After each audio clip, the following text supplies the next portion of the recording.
Welcome once again to the Highline Racing League highpoint.com Premier Series. I'm like 99% sure I got that right. Yes, I did. There it is. Got all the words in the right direction, right order this time. We're at Milwaukee. The Wheel of Fortune, the Wheel of Random Draw has chosen this flat oval in the middle of Milwaukee. Only one of our drivers has ever competed here before. It's going to shake up the field a little bit, and hopefully it'll be an interesting race. 125 laps, 125 miles here at the Milwaukee Mile. Joey Tebben here with you in the booth. Sarah Tessum, we brought her back against our will. We thought, she only got like 2 frames per second in the video in the race she commentated last, so we might as well give her another shot. Sarah, welcome back. You're a big Milwaukee fan, aren't you? I feel welcomed back. Yeah, I've raced at Milwaukee precisely one time in my life. Turned out pretty well, as I technically beat Ty Gibbs. So that's my claim to fame on this track. It's a little bit of a weird track, so we'll see how this race turns out. Flat corners here, so definitely a different dynamic than what we see on tracks like Charlotte last week. The driver you see on track right now, Andrew Siegel, is the only driver who has anything in common with Sarah in that he has competed at this track before on iRacing. He's driven it at some point. I don't know how often he's driven it. I don't know how many times he's driven it, but he has put wheels to asphalt on this track before, and that's something that the 17 other drivers in the field can't say today. Unfortunately, well, it is doing him pretty well. He's 6th, which is higher than we normally see the driver of this number 5. And Alan Kundman, driver who we always see up front seemingly, is on pole right now to the tune of about 1.5 tenths. So even if he hasn't driven this place before, clearly he used that 30 minutes of practice well to his advantage, and he's a good second over last place on pole right now. And Andrew Siegel gets kicked out. He was getting some extra practice in. Hopefully we can look at the grid now. We've got 18 cars. Miraculously, every single one of them actually set a lap time on pole. It's Alan Kundman, like I said. Austin Bloom on the front row. He was about 1.5 off. Then Caleb Morrissey, 3rd place. Great qualifying from Caleb. Scott Wheeler Jr., defending winner from last week, only driver to win 2 races this season, is in 4th. And then James McKee's 5th, alongside the aforementioned Andrew Siegel, who dropped to 6th. Tyler Snyder, Ryan Potter are row 4, and row 5 is Kendall Kerr and Brad Kress. Picking up in row 6, we have Patrick Green and Trevor Hook, followed by Adam Bossy and Toby Wedgwood. Just behind them, Justin Malarkey and Cody Robinson, and taking up the final row on our grid today, Dalton Beerer and Dylan Boddy. 5 winners across 6 races this season. McKee, Kerr, Bloom, Wheeler, and Kundman. 1, 2, 3, 4 of them. 5 of them. I think all 5 of them. Yep, all 5 of them. They're here, and they're in the top 10. So should hopefully be a battle royale between them 5. Could Scott Wheeler Jr. win his 3rd? Could all the others win their 2nd? Or could someone like Caleb Morrissey or Andrew Siegel break through the monotony of no wins and finally break the winless streak? We sit here and wait for the Caleb Morrissey to actually show up. There he is. He puts his car on the grid. I see 1, 2, 3, 4, 5, 6, 7, 8, 9 rows. I see 18 cars. And hopefully the driver of the iRacing sedan pace car will wake up in the near future. And there we go. We're rolling. And should be an interesting start off the line on this track. As we pointed out, it's a relatively flat oval in the corners. Makes for a little bit of slipping and sliding, especially on very new or very old tires when they're not quite at their optimal. So that's going to make for hopefully a pretty exciting start off the line here, as Kundman will probably try to pull off this line. I mean, he was over a 10th quicker than Bloom in qualifying, so I got to imagine he's going to try pulling away here. Yeah, cold tires, especially on this flat track, you do not want tires to be very cold. You're not going to have very much grip. You're going to get wiggly, especially out of turn 2 on lap 1. So hopefully all 18 of these drivers can stay alive for more than 2 corners, or maybe we'll see a little bit of the break in the action early on. But hopefully it is the former and not the latter. The iRacing sedan pace car will pull off into that abnormal pit entry. We'll probably be seeing a lot of that today. And the green flag is in the air for Alan Kundman. We are green at Milwaukee. And Kundman just rocketing off the start, already a full 2 or so car lengths ahead. We'll see if he can pull that out over the next few laps here. Looks like everyone else nearly is too wide behind him, battling for position in this opening lap. All the way back, all 18 drivers survived turn 2, so they're all either being tentative or they've found some newfound grip here. Scott Wheeler Jr. on the outside, though, getting a little bit squirrely. Andrew Siegel's going to duck to the inside of him, and as we cross the line to end lap 1, everyone's still pointing in a straight line, and Andrew Siegel looks like he's going to be the only mover. Looks like we have Trevor Hook potentially up 3 positions on that lap as well. Getting a good start from him. Good stuff from Trevor Hook. He's stuck on the outside of Kendall Kerr, though. A flat track like this, it's tough to make that outside work, and looks like he was completely unable to do so. Now he's going to have Brad Kress to his inside. No, he isn't. He does have the run to recover that 10th place, and he will hopefully, can he get a nose under Kerr here? Kerr overcooks, and he puts the bumper to Kerr. Oh, and there's the pileup. We made it 3 laps, and there goes everybody. Patrick Green, Kendall Kerr, Trevor Hook, and a couple others. I think that's Dylan Body back there. Dalton Beer takes to the grass. That was just impatience, and that was a flat-out dump. Yeah, it looks like Hook had a little bit of impatience here for Kerr. Sent it right into the back of him, and unfortunately it collected about 4 cars off of that. Yeah, especially on a track like this where you're going to be slipping and sliding in the corners, you're going to have variable corner speeds between the different drivers depending on how comfortable they are with their tires. Got to be really careful about that and not get your front bumper up into some guy's rear bumper just because he's going a little bit slower than you think. And the front bumpers of these cars are like ramps, so you can see, oh my goodness, Patrick Green. Who is that in the middle with the pink number? I can't quite tell. The 40, Brad Kress stuck in the middle there. He was the one who got absolutely sent into space. You can see the damage on the nose of that car. He'll be coming down pit lane probably. Yeah, he's not got much of a car left at this point. I think he's going to have to repair that. Seeing Justin Malarkey coming in as well. He doesn't have any damage on that car, so this could just be a strategy move from Mr. Malarkey. Always seems to come up short. Hasn't been on the podium in a while, I feel. I don't remember where he was at Charlotte. Let's check the old stat sheet. We're under caution, so nobody can criticize me for doing this. Where was he? 8th. 9th. So Justin Malarkey, we always talk about how he comes up short, but he's finished 2nd and 3rd a couple times at the start of the season. He's fallen back a little bit in this second stanza of the season that we've run. So for him, he thinks maybe I got to pull something weird on strategy to get back to the front, and that's most likely what he did. Dalton Beer came in for no damage fix, so I don't think he got anything from that. Kendall Kerr only stopped in his box for 0.8 of a second, so he should be okay. Brad Kress and Patrick Green are still in the pits. Kress just left. Green just left. Looks like everybody's still out on track now. Yeah, and these early stops as a result of damage. I mean, we've only been on these tires a few laps. They're not going to give any of these drivers advantage. So unfortunately, they're having to start from the back and can't really expect their tires to last much longer than the front runners. So I think they're a little bit behind in terms of strategy now, unfortunately.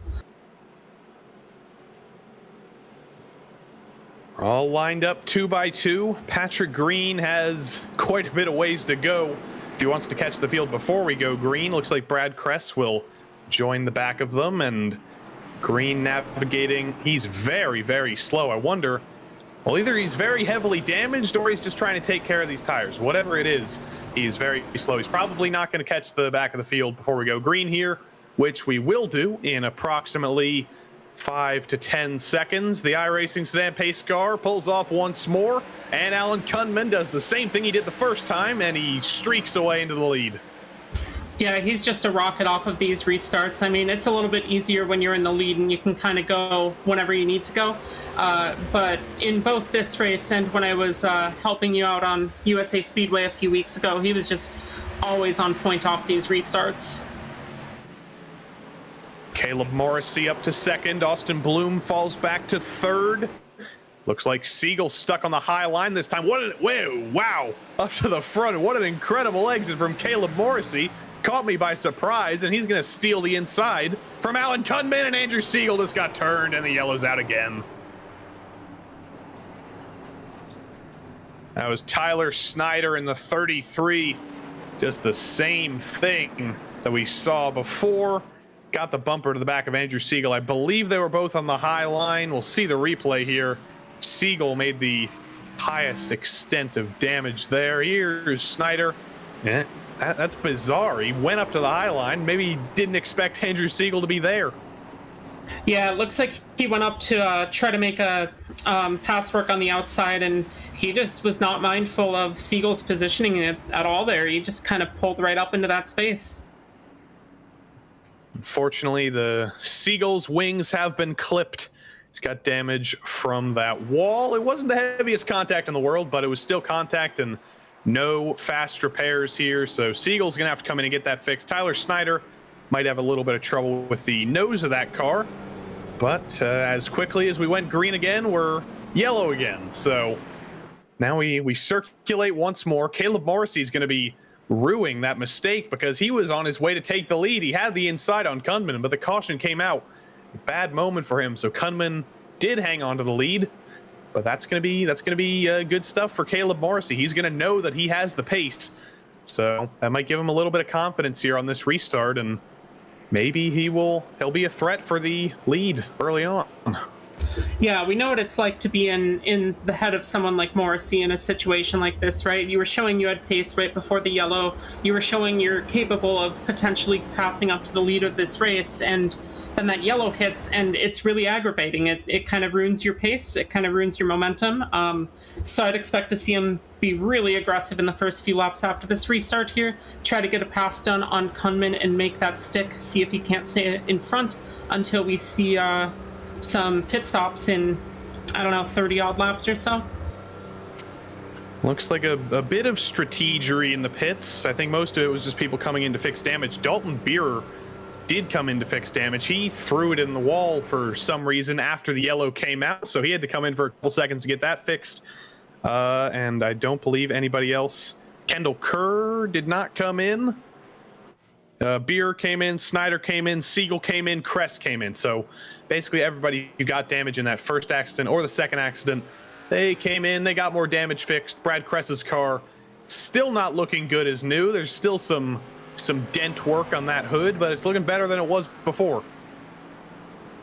And he's not a lap down. He did get out ahead of the pace car, so it's not the end of the world for Brad Kress, and he's going to hope that we get a lot more yellows. We've already got 2 in the first 10 laps of this race, and we are stacking up once more, stacking, re-racking, 2 by 2 by 2 by 2, 9 times. Hopefully we get double digits of laps this time in the run. Kress is now desperately trying to catch the back of the field. If he put new tires on that thing, he's going to be warming them up already, so maybe he'll be in a good position back there in 18th, but the best position of them all is the pole sitter at the moment. Alan Kunman still out in the lead. Can he jump out in front of Bloom and Morrissey once more? Yes, he can. Same thing as the last 2 times. He is just catching these guys off guard every single time. Yeah, quite a strong restart from him. Looks like Morrissey didn't fall much further back than a car length or so, so it looks like he's going to be potentially making a strong run up at Kunman the next couple laps. And it looks like nearly everyone behind is falling in single file as opposed to the double file we were seeing on the previous starts. I think everyone's realizing this track takes a little bit of patience, and it's going to be more of a strategy and tire conservation game rather than forcing some aggressive moves right away in the run here. Yeah, Trevor Hook stuck on the high side here. I don't think he's going to be able to do anything with that. Who was that? Was that Ryan Potter? Oh my goodness. And Adam Bossy about 14 miles out of the groove. Good on him for keeping it out of the wall, but he's going to open that bottom groove wide open for Toby Wedgwood. And here's Ryan Potter. He's made up 2 spots already, disposing of Scott Wheeler and Trevor Hook, who by some miracle is back on the inside, and he's on the inside of Scott Wheeler. Oh, that was close to the rear bumper of Ryan Potter. It's interesting. There seems to be two different lines. Some people are taking a really wide entry. Some people are taking a shallower entry. And unfortunately, more often than not, they've been meeting in the middle, and that's why we've seen a couple accidents so far today. But it looks like they're figuring things out. They are back in single file. Closest double file is Kendall Kerr, who disposes of Justin Malarkey. They're both on equally aged tires, which are 6 laps younger than everybody else's tires. Unfortunately, those 6 laps were all on their yellow, so it was pretty much for nothing. It looks like Cody Robinson way off the line up at the top of the track there, kind of missing his cue for the turn-in. But like you were saying, Joey, there's a couple of ways you can take the corners on this track. While you really only can make that low line work, you can't really be stuck permanently on the high line. You can definitely go for a later or earlier apex to try to get a crossover on the guy you're racing, but we're not seeing too many of these moves stick in this early part of this race. Andrew Siegel, I don't know if this is a side effect of the damage he's got or what, but he is in Drift City on the exit of every single corner. Look at that. He's out of the groove. That time, not so much, but last time he was almost completely sideways. That's allowing Dalton Beer in the ever favorite Simply Smuckers car to get to the back of Siegel. On exit here, Siegel a little bit more under control. Beer can't get to the back of him this time, but these are kind of the stragglers at the back of the field. Cody Robinson doesn't have any damage. Dylan Body doesn't have any damage, but the 4 or 5 cars ahead of them do have a little bit of damage or fixed damage, so they might be struggling a little bit more. Body and Robinson getting very close. Don't wreck for last, please. Oh my goodness, it's single file throughout most of the field, but they're still finding ways to race for last. Yeah, and I mean, at a track like this, you got to take every position you can get. So when you're already at the back of the pack like that and you really have nothing to lose, of course you don't want to wreck yourself out or your competitors out, but you really got to go for those passes because, you know, it's not much going from 18th to 17th, but over the course of a really long race like this, I mean, we've got a little over 100 laps to go. Every position counts. Cody Robinson did give up that last place position very, very easily by going about 7 lanes too high. Here's Malarkey attacking Adam Bossy again. Bossy seems to be struggling a little bit. He restarted up in 7th or 8th, I believe, and he's just been falling back again. Goes for that very, very high line. Maybe he thinks he can get a little bit of a crossover on exit, but no, he absolutely cannot. Justin Malarkey takes care of him. He's up into 10th, and now Tyler Snyder, who dumped Andrew Siegel a few laps ago, is up into 11th, and Patrick Green should be following him into 12th. Yeah, Bossy looks like he's nursing a little bit of damage on that left front there, so that could be why he's trying to stick to the high line. Very possible that that car is not superbly drivable right now. That might be why he's looking at the high line. A little bit easier, perhaps, to keep the car up there than tuck it on the inside. Definitely doesn't have enough pace to get to defend against the likes of Patrick Green, who passed him shortly a little bit ago. James McKee and Austin Bloom getting a little bit closer, and Caleb Morrissey, little by little, is trying to chase down Alan Kundman for the lead. Only about 2.5 tenths between them. Although I do worry for Caleb that he's using his tires up a little bit more than Kundman is.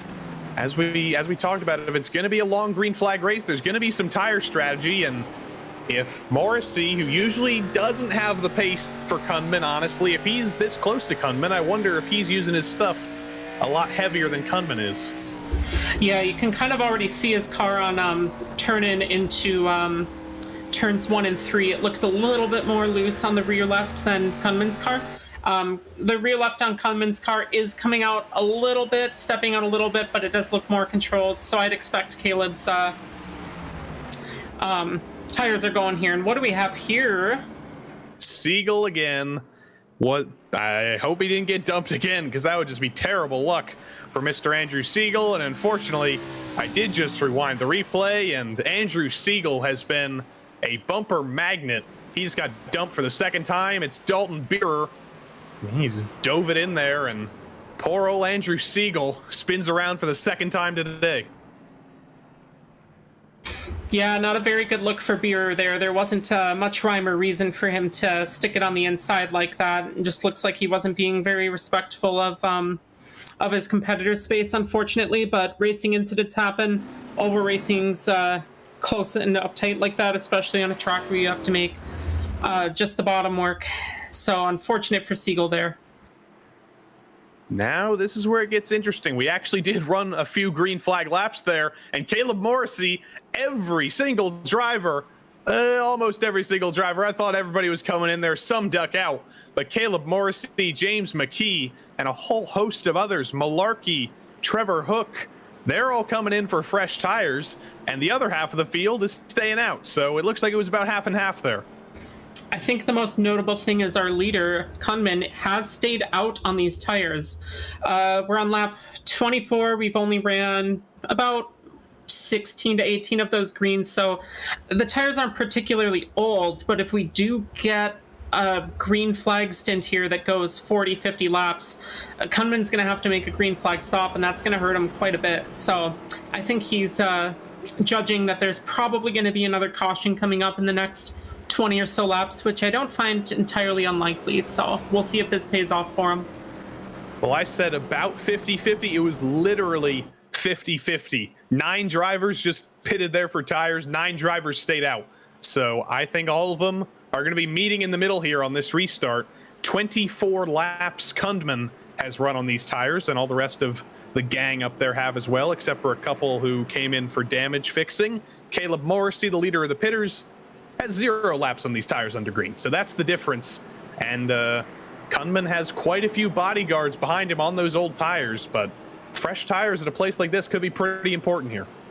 Yeah, and Morrissey was showing he had the pace earlier. I mean, even though he was wearing out his tires doing it, he was keeping up with our leader, Kunman, so I'd expect to see him trying to fight his way back up here. And I mean, that would be a huge strategic call for him if he can fight his way back up to second place, while also having the newer tires, since Kunman's going to have to pit a lot sooner than Morrissey now.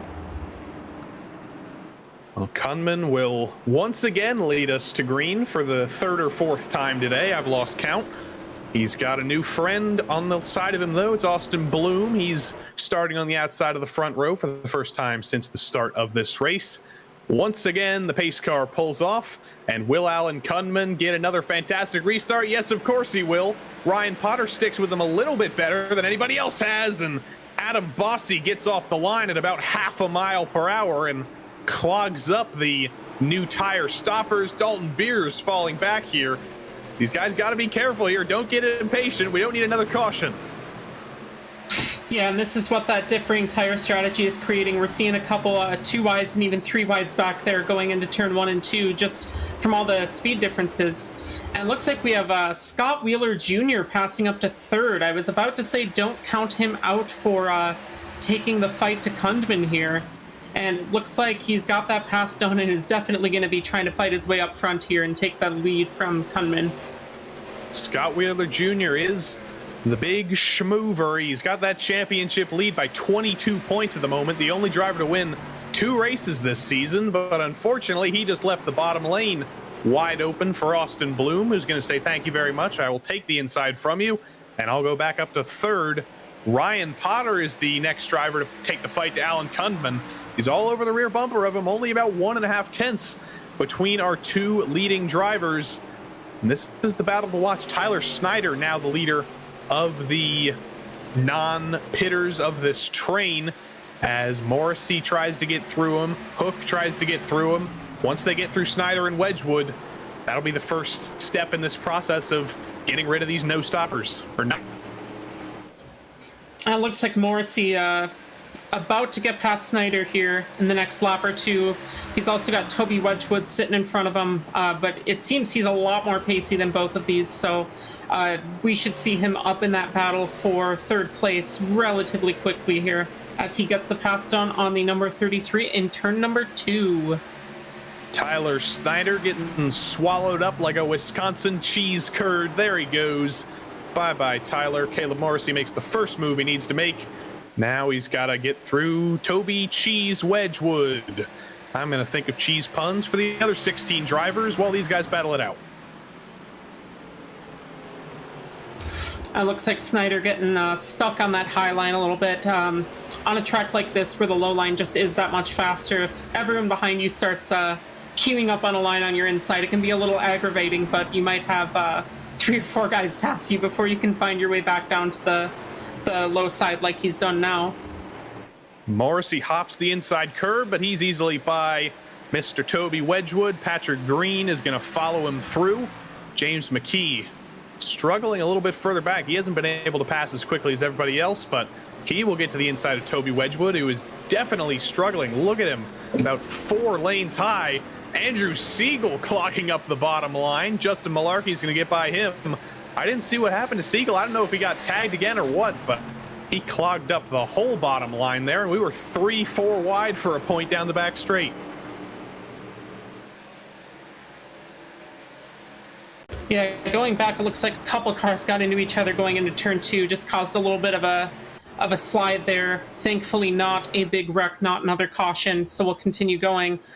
Yeah, a little bit of a assist on the safe there. Siegel turning Trevor Hook back in the right direction. Now, my memory may be failing me, but wasn't Trevor Hook the driver who dumped Andrew Siegel the first time around? Yeah, if I remember correctly, it was. It looks like, it doesn't look like Siegel was going for a particularly aggressive move there. Trevor kind of got his car stuck in between Siegel and the car in front of him. Didn't have many places to go there. He was kind of stuck in between a rock and a hard place. Caleb Morrissey continuing his climb through the field. Next up on his list is actually James McKee behind him. McKee looks like he has a little bit more speed as he almost puts the bumper to the back of Caleb Morrissey. The 6 and the 9 together. Very nice. They're going to try and hopefully not fight each other, hopefully not slow each other down enough, because they got bigger things on the horizon, and the bigger thing is Kendall Kerr on 19-lap older tires up ahead. Now, it looks like keeping up at the front, we're getting a little bit of action now. Ryan Potter seems to be right up in the bumper of Kunman in turn 1 and 2 there. Definitely taking the fight to him, but I think we're going to see the same thing we saw last green flag run with Morrissey. Is it looks like Potter's getting a little bit loose on the corner entry, and is probably wearing those tires to Kingdom coming back just to stick with Kundman, much less try to pass him. So interestingly, Caleb Morrissey last lap 31.4, Kendall Kerr last lap 31.6. So they're catching Kendall Kerr and Scott Wheeler Jr. in that gang. But the fastest lap for Alan Kundman, our leader, the last lap 31.3. So Kundman is actually faster than Morrissey right now on 24-lap older tires. So Kundman looking comfortably in control of this race. This last lap, Caleb Morrissey once again 31.4, exactly the same lap twice in a row. Well done, Caleb Morrissey. And that time it was faster than Kundman and Potter. So little by little, Morrissey is moving his way forward, but it's not looking like very big steps here. Yeah, and if you're in Morrissey's position, it's okay to kind of take baby steps. I mean, we're at the stage of the race where all the drivers kind of got it out of their system, those aggressive moves at the beginning, and they're kind of just settling in, trying to make their tire strategy work.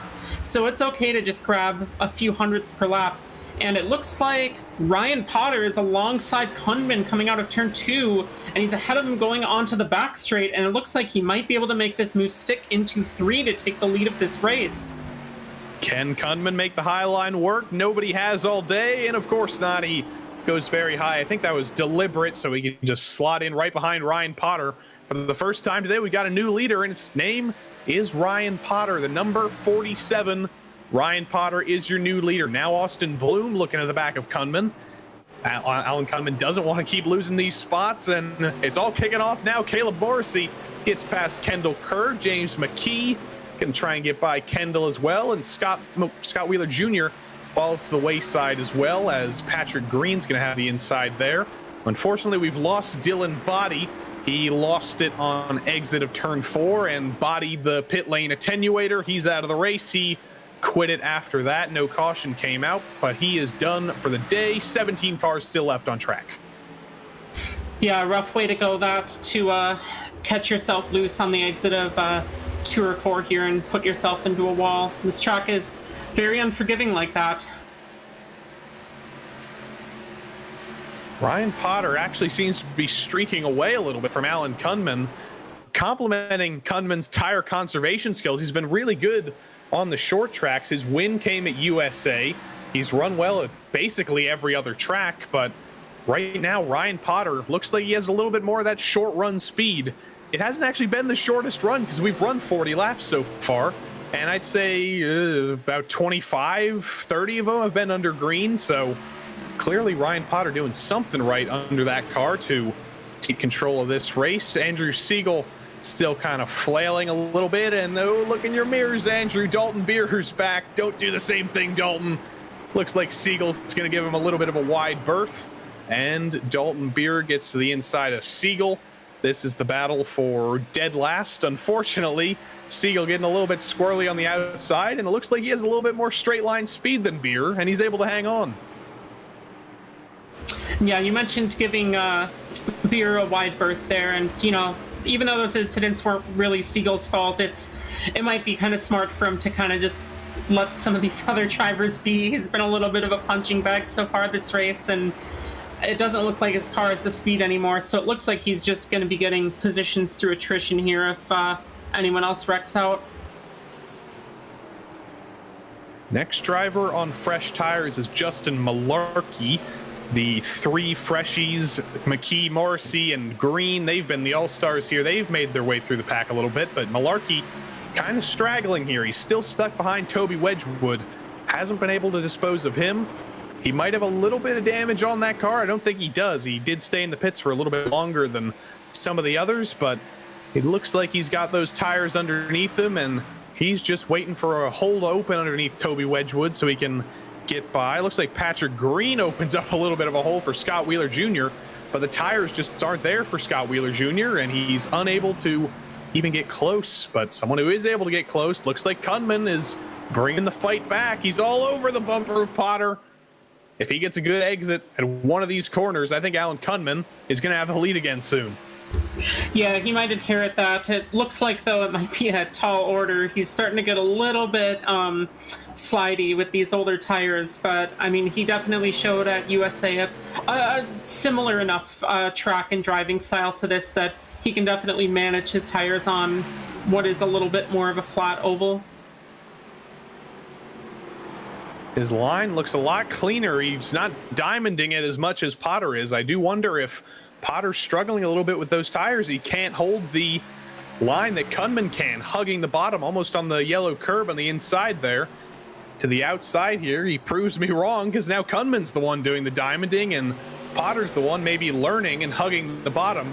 But Kunman is so much quicker. You can see the exit speed he has. If this was the last lap, I think he'd be sending it right in there, but we still got 80 more to go. He's going to hang back a little bit. He probably knows he has the speed here, and he's just kind of hanging tough here and waiting for Potter to either make a mistake or wait for that pit window to open. That's something we haven't really talked about because the yellow helped out a couple drivers. I'm not sure when the pit window is going to open for these two. They're going to have to pit, but are they going to wait as long as humanly possible and hope a caution comes out? Oh, yeah, certainly. I think you wait as long as possible, because if you're in Kunman's position, you need that yellow flag pit stop. If you pit under green, you're going to go a lap down, possibly even two. It should only be one, though. But that's a lot to work back from if the race does stay green the rest of the time. So, yeah, he's definitely going to be hoping for a caution, staying out as long as possible. Even if that means staying on really used up tires, that just means that your tires you get after the stop are all the more fresher at the end of the race.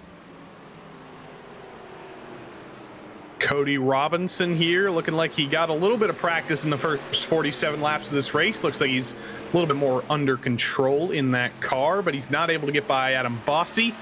Next up, Andrew Siegel just kind of hanging out. Dalton Beer also just kind of hanging out. Looks like quite a bit of stratification at the back of the field. Quite a bit of stratification all through the field, honestly, except for these two leaders. The battle for the lead is the closest battle on track right now, as Kunman seems to be rubber banding a little bit. He hunts down Potter, he gets to his back bumper, and then he falls back a little bit, and then he does it all again. And it looks like back in the midfield, we have Toby Wedgwood battling it out right now with Trevor Hook for 10th position. Wedgwood losing a couple positions in the last couple laps as Hook and Crest go through.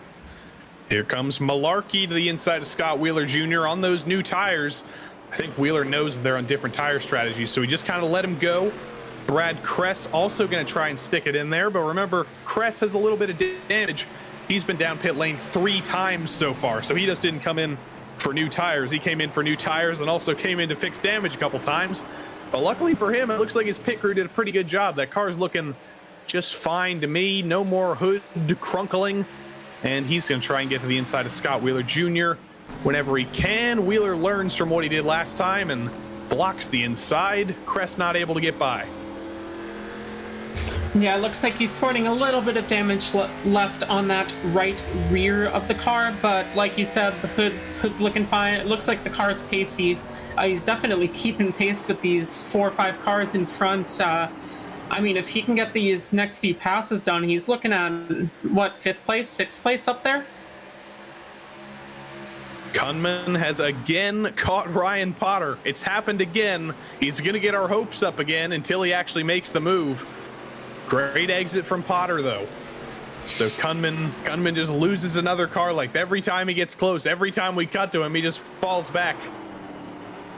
Yeah, he's showing some incredible patience here on this green flag run. I mean, I won't pretend to know exactly what he's thinking, but it almost does look like he's sizing up Potter a little bit and just kind of waiting for an opportunity to strike. He's varying his lines. He's seeing what works on these old tires, and he gets right up on the back of Potter there and almost makes some contact, but pulls out just in time.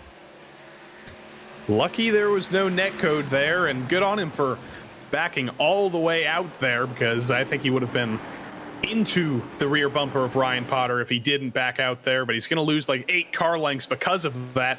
He's got a lot more ground to make up now. James McKee is now in 3rd. We missed him getting by Austin Bloom, but he's in 3rd, and he's got the younger tires. He's got 24-lap younger tires. He's the leader of the pitting contingent. Caleb Morrissey coming through Austin Bloom as well, straggling a little bit further behind. But James McKee has those fresher tires. If he's going to take the lead, this is probably going to be when he's going to do it. Yeah, he's right up on the bumper of Kunman now. I mean, I think it's a little bit obvious that the tires of the non-pitters are starting to maybe not fall off a cliff, but they're clearly getting worn out a bit, with McKee being able to make this huge run up towards 2nd and 1st. So it looks like he's going to be all over Kunman the next few laps. Really, really bad turn 1 and 2 for Ryan Potter. He was all over the place, and that allowed Alan Kunman to completely close the gap again. He's going to start to get worried here. He's not only got Kunman bearing down on him, he's got Kunman and McKee bearing down on him. It's a 3-car battle for the lead here.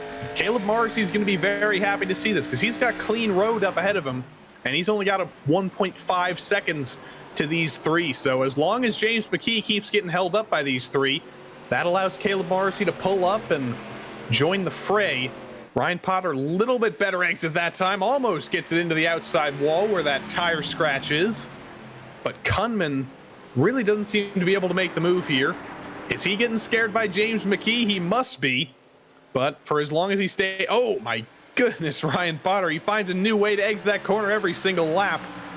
But he's still holding on to the lead somehow. Kunman just cannot do anything to dispose of this guy. Yeah, it looks like Kunman's getting a little bit desperate behind Potter here. I mean, he definitely doesn't want McKee to come up alongside him, because as soon as McKee gets that the front of his car on the inside, it's over. The path is done, just with the difference in tires here. And it looks like Potter's sliding up in turn 4 a little bit. Kunman can't quite get it on the inside to make that pass. And that was a big wiggle on exit from Alan Kunman. It's a track where feathering the throttle, being very kind to the throttle, is rewarded, and unfortunately both of these guys, they're getting a little bit advantageous. They're getting a little bit too early on the throttle, and they're just destroying the rear ends of those cars, getting all over the place. James McKee to the inside of Kunman. He's going to set it in there. Kunman's not going to put up too much of a fight. He knows they're on different strategies, and like you said, easy does it, and James McKee up to 2nd with little to no effort. Yeah, once you make that mistake of taking that outside line when you're defending against a car here with, 24-lap newer tires, there's really nothing you can do to defend it. So Kunman just giving up that position, falling back in line as McKee gets a wonderful exit off of turn 2 here. And it looks like he's going to have Potter in turn 3. Potter braking a little bit early, and our new leader is James McKee. on these newer tires, making that Unmen to the inside of Potter. Oh my goodness. Oh, they barely touch. Yeah, there was contact there. Kunman was sending his nose in there. He knew it was now or never, but Potter closed the door. Lucky they didn't take each other out there, and luckily for James McKee, he was already clear. James McKee didn't even need turn 3 to take that lead. He had it done by the end of the straight, and he'll probably start to streak away a little bit now. And Caleb Morrissey is going to be very unhappy to see that, because right as he catches to the back of this train, his buddy streaks away. So now he's got to get through these two guys and then chase him down as well. Yeah, that said, McKee's showing how it's done. Morrissey's getting some info just watching that fight up there. He's seeing how Kunman and Potter are driving, and I mean, he's going to be able to plan a move out from that. So I would expect him to be able to get by Kunman and Potter in a similar fashion in maybe, I don't know, 6-7 laps time if we stay green. Well, hopefully we do stay green as we cross the line here. Oh, I'm not going to throw you to break just yet. Alan Kunman tried to send it down the inside. Ryan Potter all over the back of James McKee. He's going to send it to the outside here. That's not going to do anything because you're on older tires and you're on the outside. So that's just asking for Alan Kunman to send a nose to the inside, but he's unable to. And they're back to single file again. I thought that was going to end in Alan Kunman getting back up to second place, but it looks like Ryan Potter still has some tire life left in the tank here. He's all over the back of James McKee, and he keeps trying to send it out to that outside line. He almost loses it in front of Kunman. He's still losing it, and he's in the wall. There's the caution. Yeah, just pushing a little bit too hard on those really old tires he had. And yeah, he definitely paid the price, not being able to save the car out of 3 there. That was a weird crash. Hopefully we can go to a replay here. It looked like he had it saved, and then he just kind of threw it into the inside wall. So I wonder, let's see here. Yeah, so the car started to slide around in 4. He caught the save, kept in the throttle though, and just overcorrected. I mean, when the car starts to go on you like that with this much horsepower, you really do have to get out of the throttle. It looked like he wanted to just stay in, not lose that ground he had made up, and yeah, unfortunate for him. He made just one small error in this unforgiving track. Says that his day might be done. Well, his day might be done. His day is done. He just disconnected, unfortunately. So Ryan Potter out of the equation. And now back in the equation are these drivers who didn't pit on that last yellow. So Kunman, Bloom, Kerr, and a whole host of others. We'll see. Will they come in this time? Will McKee come in again this time? Because he's done 39 laps on his tires now. So will the whole field come in here? Looks like the answer is yes. Are there any stragglers who stay out for no reason whatsoever? Andrew Siegel is going to stay out. Andrew Siegel is the one driver who stayed out. I think he might regret his decision when he sees that everybody else just came in, but he also saw everybody else come in. So he knew that everybody was coming in, and he just chose not to. So maybe he wants some TV time, and maybe we'll have to give him some TV time, restarting on 40-lap older tires than everybody else. We're on lap 64, 125. We're over halfway in the race. As everybody leaves the pits here, we will throw it to a very, very small break. Alan Kunman has beat Caleb Morrissey out of the pits, and they've both beat James McKee out of the pits. But they got Andrew Siegel to deal with. We'll be back in about a minute to see what happens. Hopefully it's not carnage. This is iRacing, the world's premier online racing game. iRacing puts you in the driver's seat to experience today's newest form of competitive motorsport, virtual racing, all from your home PC. Race virtually in endorsed series from NASCAR, IndyCar, IMSA, the World of Outlaws, Aussie Supercars and more. Take on legendary circuits like Daytona, Silverstone and the Nürburgring. Join iRacing's global online racing community and get on track today at iRacing.com.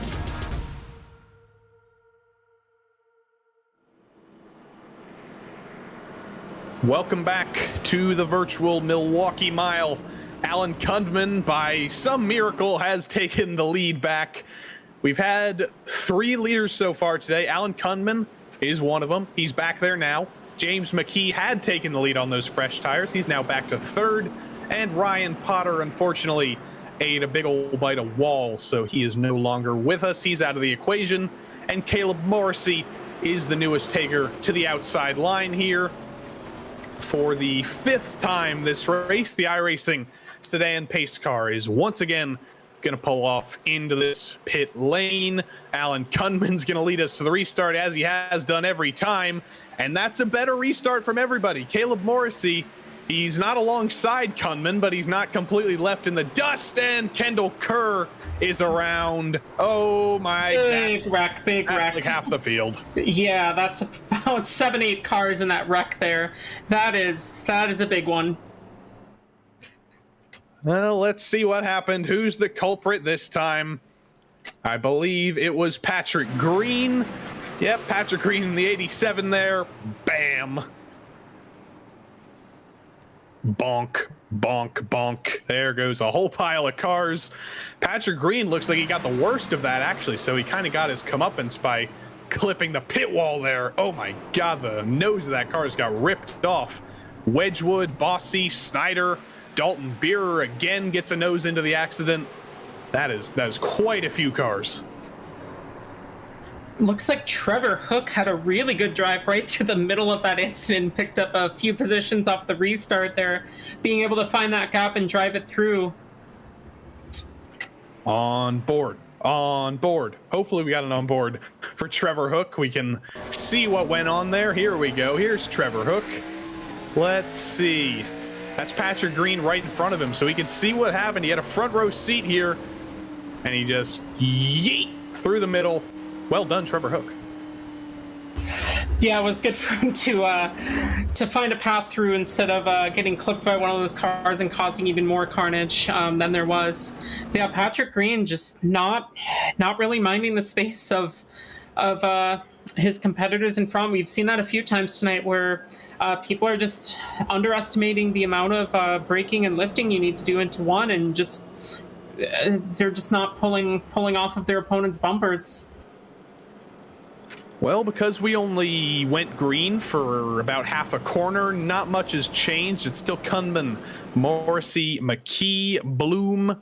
Malarkey is up to 5th from 15th on the grid. So it looks like he's our biggest mover so far. Could this finally be the day that he ends the drought, the winless streak?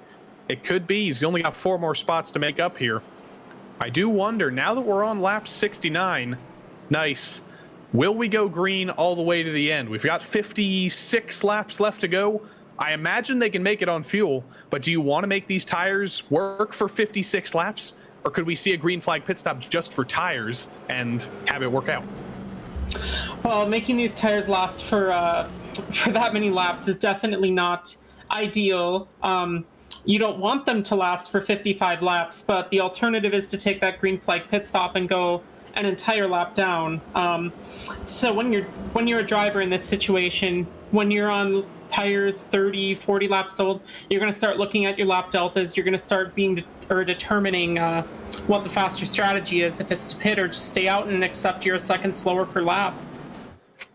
When I ran a race at Milwaukee in these same cars in a league that shall not be named, it was actually a green flag pit stop that won the race for the race winner. So it'll be interesting to see. Will the same strategy work out here? Will that extra second of speed pay off? It's only a 30-second lap, so if you pit with 30 laps to go, it's possible. But you never know until it actually happens. So we'll see what happens.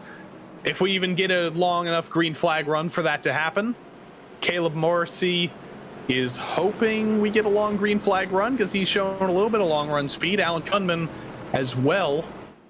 But for some of our other stragglers, for some of our big movers, they might be hoping we get a little bit more yellow flag running to save their stuff for a little bit longer.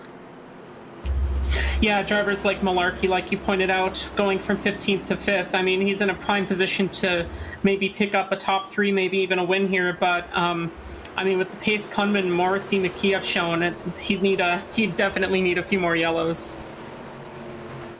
Alan Kundman. I should just get a soundboard at this point to replay it every time, but he's going to lead to field degree to blah, blah, blah, blah again. He streaks away from everybody again. Caleb Morrissey, a worse start than last time. James McKee might be able to get to the inside of Caleb Morrissey here. Yes, he is. He is to the inside. Can he pass his way up to second here? He passed Kunman on track last time around, but he did have the virtue of fresher tires that time, so it's going to be a lot tougher now. He looks like he's going to slot into second place here. If he can clear Caleb Morrissey, still not quite clear into the corner. Now he is. Yeah, it looks like a done deal right there. As we were saying earlier, if you get stuck up on that high line, it's really difficult to stay with the guy on the low line here. You sometimes just have to concede the pass and then fall in line, make a move on him when he makes a mistake in 4 or 5 laps time. Tyler Snyder all over the place, Andrew Siegel as well. And Kendall Kerr is going to send it through the middle here, 3 wide. Kendall Kerr clearly wants to get going places, but that did not work out at all for Kendall. He's not going to make up any of those positions he tried to gain. Oh, but he's going to door Tyler Snyder. They both save it, though. Lucky none of them got turned into the inside wall. Kendall Kerr's getting aggressive here. He's probably mad because he got destroyed by Patrick Green here. He didn't need to be back here in the pack, but unfortunately he is, and he is able to get rid of Tyler Snyder, but after quite a few scary moments. Yeah, Kerr here's looking a little bit aggressive. I mean, I don't blame him. He's been kind of sitting midfield all race and kind of needs to get something done if he wants to get a good result here. So I would expect a few of these drivers in 7th, 8th, 9th, 10th to start putting some aggressive laps in, as we only have 51 to go here. It looks like Kunman pulling out a humongous lead now off of this restart, just showing how much quicker he is than the rest of the field on these fresher tires. Already good 5-6 car lengths ahead of McKee, who is trying to defend Morrissey, who's almost right up on his bumper, with Austin Bloom not far behind as well. Bloom looks a little bit quicker through the midsection of the corner, but he just falls back on exit. He's not able to get through Caleb Morrissey that time. James McKee getting awfully close to the wall. 50 to go at the moment. I'm looking at the pit lane stats for everybody. It looks like everybody was spending about 31 to 32 seconds in the pits. So that's just a little bit over 1 lap. So if you do choose to make a green flag pit stop with about 30 or 32 laps to go, do you think they could make up that ground if we stay green, or would it not be worth the risk? I mean, it's really hard to say. I don't think we're seeing a drop-off from these drivers on a magnitude of a full second or 2 per lap on these older tires. I mean, if we look at Alan Kunman at the front of the field here, near the end of that big green flag run, he was really only a few tenths, maybe 4 tenths slower than on fresher tires.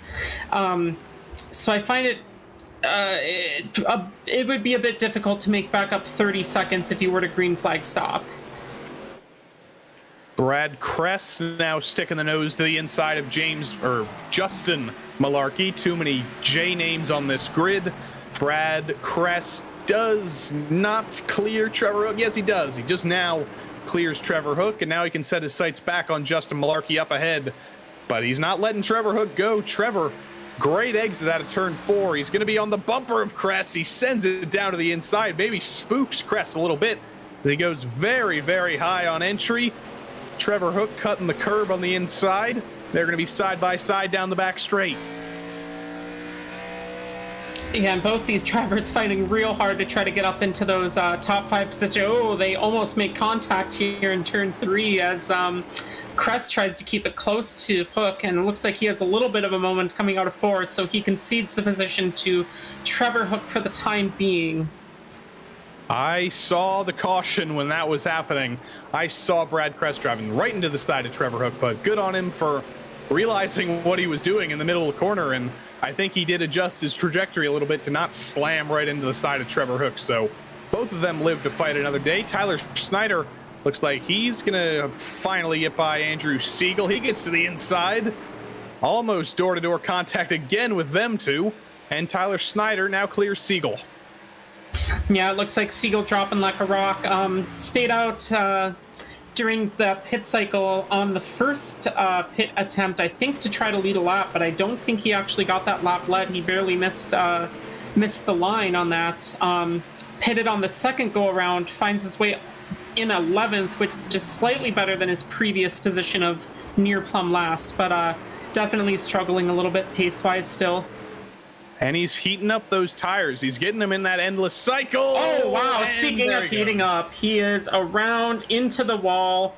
And, yep, there's the caution as his car was not pointing the right direction. He was never going to save that, I don't think. He lost it on basically the entry, and he was just sliding all the way through and just kept it full throttle. See if we can see a replay here. I don't think the field is going to be very happy there was a single car crash, but everything was looking okay here. Adam Bossy was kind of threatening him a little bit, so I wonder, did he get spooked? Did he see Adam Bossy in his rearview mirror and just get a little bit of target fixation and forget where his tires were? Looks like Bossy actually made some contact with him to finish that turnaround. Though I gotta say Siegel was almost already sideways. I don't think he was saving that either way. He was sitting in the throttle rather than lifting off. But yeah, Bossy just kind of finishing the job and bumping him into that inside wall there. Siegel not really having a good day. Whether it's him making a mistake or his fellow competitors, he has been involved in quite a number of incidents tonight. It's got to be frustrating. Yeah, it looks like he was a little bit more than sideways. Unfortunately, Bossy nowhere to go, just kind of T-boned him there, and Siegel's going to bring it down pit road here to get some of that damage fixed. And interestingly, about 6 or 7 drivers are also coming in here. So this is that tire strategy. We only ran about 19 laps on that previous stint, but if we go all the way to the finish, these guys might have a shot. Malarkey, Bossy, Kerr, Snyder, who else is in? Robinson, Beer, a whole host of drivers have come in. Beer is going to lead them off pit road. These guys could be in good shape if we go green to the end. Yeah, absolutely. A lot of these guys were near the back of the lead lap pack here, so nothing really to lose by pitting. And then, like you said, they're on fresh tires. They're going to be able to go to the end on these tires. They're going to have a huge advantage over the likes of Kunman, McKee, Morrissey, Bloom, and Scott Wheeler Jr. if those guys try to make it to the end. And if those guys have to come in for a stop now and it stays green, they're not going to finish on the lead lap. So this might be some really good pit timing from those 8 or so drivers you named off. Like you said, Justin Malarkey, a big mover today. We could definitely expect to see him at the front at the end of this race, I think. Kunman, McKee, Morrissey are still your top 3, but the drivers who are probably going to be watching here are Beer, Malarkey, Kerr, Snyder, Robinson, Bossy, and I guess you could say Siegel. He's got quite a bit of damage, but he got a little bit of it fixed, and he did get out before the pace car, so he hasn't gone a lap down yet. Toby Wedgwood, unfortunately, has gone a lap down. He's been in the pits for 14 laps, but he hasn't given up yet, so he'll probably get back out there, hopefully. And maybe if we have a little bit more carnage here, he might be able to pick up a couple spots. And when every point matters, whether it's 15th or 13th, you're still going to get some extra points out of it. And Joey, I think you better get that soundboard ready again. We have Alan Kunman yet again leading us on the restart we'll have in a lap's time. He's been dominating at the front of this track. I mean, he's had a few challenges from McKee, Morrissey, but he always seems to find himself back in first every time we have these restarts. He finished second last week. He was so close to actually being the first driver to win 2 races this season, but it was Scott Wheeler Jr. who beat him to that stat. He's going to hope that he can be the second driver to win 2 races this season, or the second driver to win 2 races this season. James McKee would also own that stat if he wins this race, and Scott Wheeler Jr. would be the first driver to win 3 races. We've only run, 6 races so far, so that would be quite a statistic for Mr. Scott Wheeler Jr. if he wins 3 out of 7 races. I'm not going to do the math for that right now, but it's something like 30%, maybe, potentially, I don't know, but beep, beep, boop, Alan Kunman, leader, pace car, something or other, green flag. It'll be out in a couple seconds. It's the 8, the 9, the 6, and the 3 up front. Can one of these guys finally learn the Alan Kunman way and stick with him as we go into turn 1? As we watch the rear bumper of Alan Kunman, and he just streaks away like a space shuttle. Goodbye, rest of the field. Alan Kunman easily into the lead into turn one. Everybody else slots in behind. No drama throughout the field. Brad Kress is moving his way forward a little bit. He's the last of the drivers who pitted for tires. Justin Malarkey, now the first of the drivers who pitted for tires. He's trying to make his way forward as he clears Dalton Beer, who I think may have just taken 2 tires. Yeah, Malarkey already showing some pace off the line there. I mean, we were talking about him earlier on these really fresh tires. I'd expect in 30 laps from now, a little bit before the end, he's going to be a rocket compared to some of the slower cars up front. They'll have nearly 60-lap-old tires by the end of the race. Dalton Beer is really struggling. I think taking 2 tires was a mistake because he is just plummeting right now. That was not a jelly pun. Smucker's does sell a red plum jam, which is weird. I don't know who asked for a red plum jam, but maybe Dalton Beer has tried it. If he has, it's not doing anything for him because he's falling through the field. Probably a mistake from him. We'll probably see him a couple positions lower in the near future because Cody Robinson's all over the back of him, and there's a couple damaged cars behind him. Toby Wedgwood, good on him for getting back out on track. You can see him in the back of your shot there, 14 laps down. That's just kind of the rest of the stragglers up front. James McKee still about where he was on that last stint, about 2.5 tenths behind Kundman.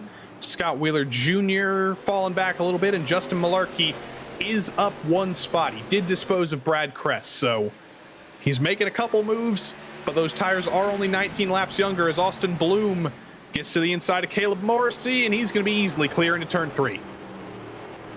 And looks like we also have a couple moves going on in the midfield. Tyler Snyder having a couple cars pass him. Brad Kress and Kendall Kerr now is several car lengths ahead of the pair.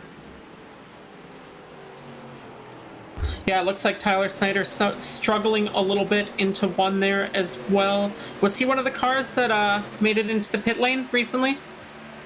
Yep, Tyler Snyder is the 3rd place driver who pitted for tires at the moment. So the trio of Malarkey, Kerr, and Snyder are your leaders on the new tires. Unfortunately, Kendall Kerr might have a little bit of damage from that calamity a couple restarts ago, but it doesn't look like it's hurting him too bad because he's looking just fine. He's on pace. He's actually a little bit faster than Justin Malarkey that last time, but Malarkey is stuck behind a train now. He actually has some passing to do. He made up quite a bit of ground under this green flag running. He made up quite a bit of ground with the clean track, but now he's got to get rid of Trevor Hook.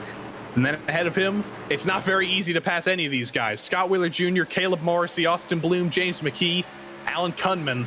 That's a lot of difficult names, and Justin Malarkey has to get by every single one of them. Looks like Justin's going to try to make his move going into turn 3 this lap. Last lap, Hook had a little bit of wall contact coming out of 2. It looks like he's struggling a little bit to keep the lead over Malarkey, and Malarkey's got the nose in there. He's going to dive right in, tuck it in, get that good exit out of 4, and he will take that position from Trevor Hook and move up to P6, and he's going to be very quickly approaching these cars in front of him that are on worn tires at this point. McKee still stuck to the back of Kundman, so something's equalized here because McKee was not this close last time out. He's almost to the bumper of Kundman as we enter turn 3. Only about 1.5 tenths between them now, but Kundman gets back on his optimal line. He cuts the curb. McKee tries to as well, and McKee falls back again. So it's really strange how Kundman seems to lure these drivers in and then just leave them in the dust. Yeah, I think he's doing his best right now to manage the life of his tires while also keeping the lead of the race, because as soon as he gives up P2 or P1 to McKee there, McKee's going to take Bloom with him, he's going to take Morrissey with him, so Kundman does have to stay out in front, but I mean, he knows he has to make these tires last 60 or so laps, so I'd imagine he's not going to work too hard to try to pull out a huge gap, because that's just going to bite him later on once we get to lap 115 or so. 30 laps to go when we cross the line, which we have not done yet. We're 31 to go. Caleb Morrissey all over the back of Austin Bloom now. So Bloom was able to get by Morrissey a little bit earlier, but now Morrissey showing that He thinks he deserves to be back up in third. He thinks he has the speed. He is going to get to the inside of Bloom here. Bloom opens the door. Morrissey, a great exit, gets a little bit out of shape. Those wheels were not pointing straight ahead, but he does get to the inside of Austin Bloom.